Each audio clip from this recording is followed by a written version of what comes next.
Comme décidé et décrété par le gouvernement congolais sous Félix Antoine Tshisekedi Tshilombo, chaque 6 avril de l'an sera observée une journée fériée et payée en République démocratique du Congo, une célébration du combat de Simon Kimbangu et de la conscience africaine. L'acte du chef de l'État est une régularisation de la situation longtemps attendue. Réaction de Sébastien Bachier-Koulalem, opérateur culturel.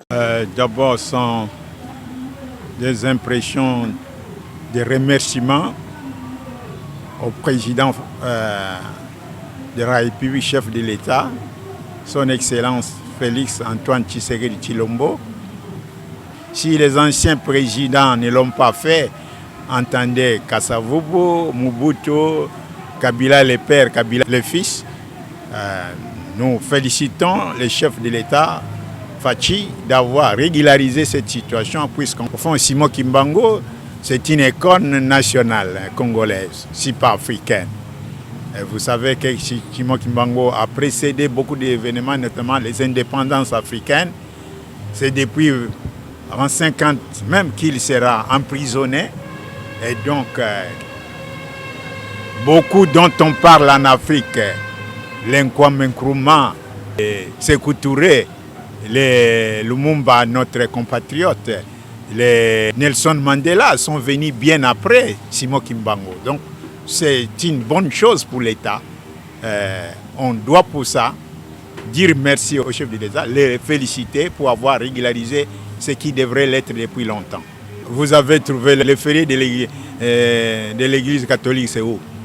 Le férié de l'église protestante, c'est où? Le 25. C'est la Noël, c'est la naissance de Jésus-Christ. C'est lié toujours aux personnalités. Simon Kimbangu, c'est le père de l'église kimbanguiste. Il n'y aurait pas d'église kimbanguiste s'il n'y avait pas Simon Kimbangu. La République démocratique du Congo compte déjà 10 journées fériées et chômées. En rapport avec ces faits, Sébastien Bachier-Koulalem propose qu'une commission puisse travailler, si possible, sur le regroupage des dates selon la nature des célébrations pour éviter au pays trop de journées sans travail. Il faut faire la comparaison avec quel pays. Je sais qu'il y a des pays qui en comptent moins, il y a des pays qui en comptent plus. Mais moi, je pense, si je dois donner un point de vue totalement équilibré, impersonnel, objectif. Vous avez parlé des 10 congés maintenant, mais par exemple, c'est au mois de janvier surtout qu'il y a succession des congés. Le 4 janvier, martyr. Le 16 janvier, héros national Kabila. Le 17 janvier, héros national Lumumba. Je pense... c'est pas moi, je ne sais pas à qui revient la compétence avant que le chef de l'État ne promulgue ça.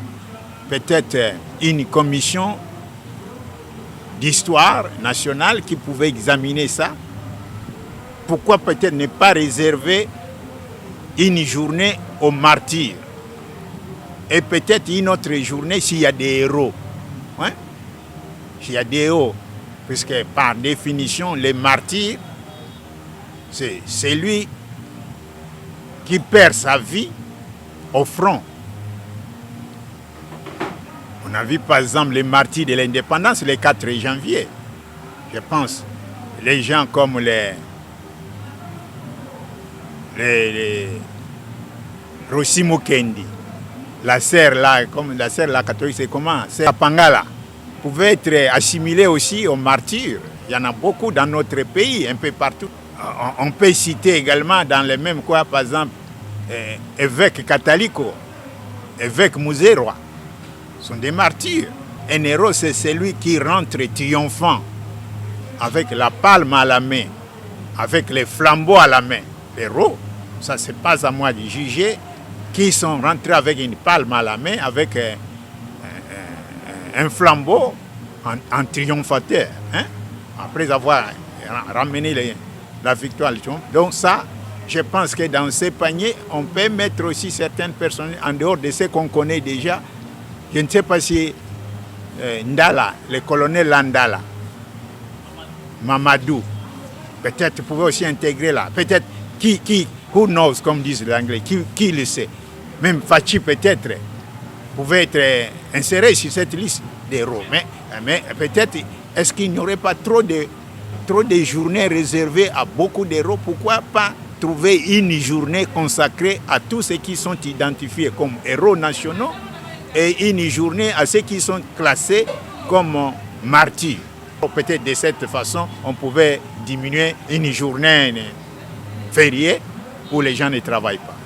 Donc j'ai parlé normalement par définition, un martyr, c'est celui qui laisse sa vie au front, et l'héros, c'est celui qui rentre triomphant.